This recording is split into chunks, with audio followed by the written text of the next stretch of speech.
Hello guys, সবাই কেমন আছো? আশা করি সবাই ভালো আছো। আমিও ভালো আছি। আমি এখন তোমাদের মাঝে নতুন একটি রেসিপি শেয়ার করার জন্য চলে আসলাম। মেথি শাকের ভাজি রেসিপি। এটি অনেক অঞ্চলে খায়, আবার অনেক অঞ্চলে খায়ও না। এটি শুধু শীতকালীন সিজনাল শাক। শীতের সময় শুধু একবারই পাওয়া যায়, এটি পরবর্তী ঋতুতে এটি পাওয়া যায় না। মেথি যেমন আমাদের চুলের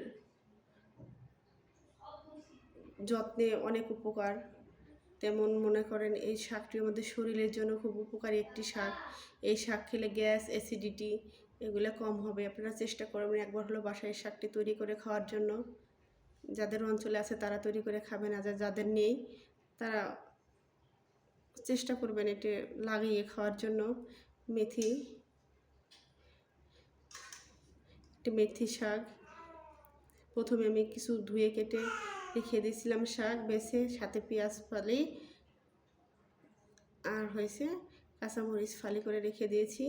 এখন সামান্য লবণ দিয়েছি এর ভিতরে। এখন শাকগুলোকে আমি ভালো করে জাল করে নেব, তারপরে দেখাচ্ছি। আমি এটা নেড়ে নিচ্ছি। এই শাকের মধ্যে এক্সট্রা কোনো পানি দেওয়ার প্রয়োজন হবে না। শাকের মধ্যে থেকে যে পানি উঠবে সেটাই হয়ে যাবে, আর পানি লাগবে না।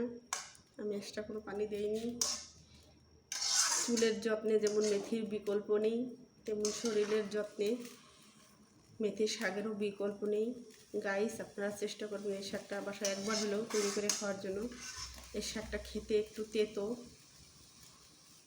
কিন্তু শরীরের জন্য খুবই উপকারী একটি শাক। আমি ভালো করে এটাকে সেদ্ধ করে নেব।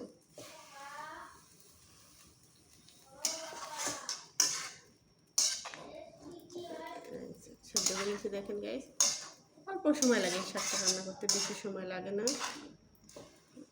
আমি সেদ্ধ করে নিচ্ছি।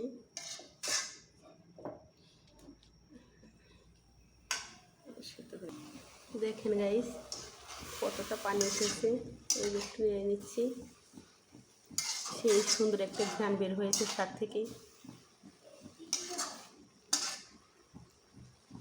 ভালো করে সেদ্ধ করে নেব, একটু ঢেকে দেবো পেঁয়াজ মরিচগুলো সেদ্ধ হওয়ার জন্য। এখন ঢাকনাটা তুলে নেব। ঢাকনাটা তুলে নিলাম।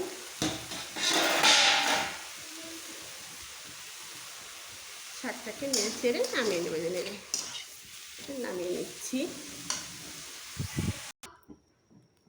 কড়াইতে এখন তেল দিয়ে দেবো, পরিমাণ মতো দেবো, বেশি দেবো না। দিয়ে দিচ্ছি তেল দিয়ে দিলাম। এখন গরম হওয়ার অপেক্ষা। তেল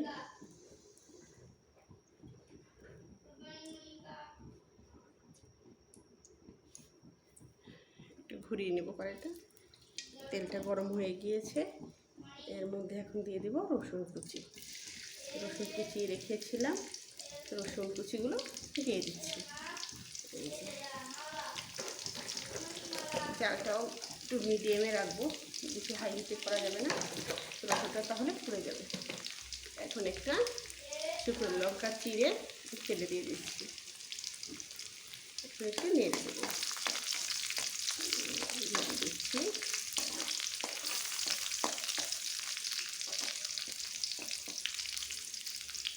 আমার ভিডিওটা যদি আপনাদের ভালো লেগে থাকে লাইক কমেন্ট শেয়ার করবেন, সাবস্ক্রাইব করে আমার পাশে থাকবেন।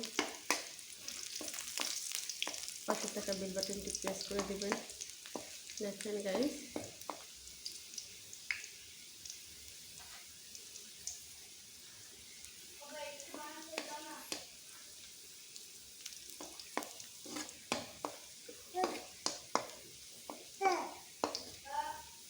এটা হয়ে গিয়েছে।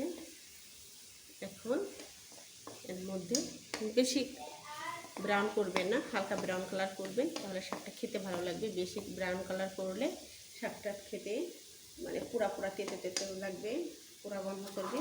এখন এই যে শাকটা তুলে নিয়েছিলাম, সেই শাকটা এখন তেলের মধ্যে দিয়ে দিচ্ছি। তেলের মধ্যে দিয়ে ভালোভাবে একটু নেড়ে নামিয়ে নেব। একটু নেড়ে দিচ্ছি। তৈরি হয়ে গেল আমার খুব মজাদার একটু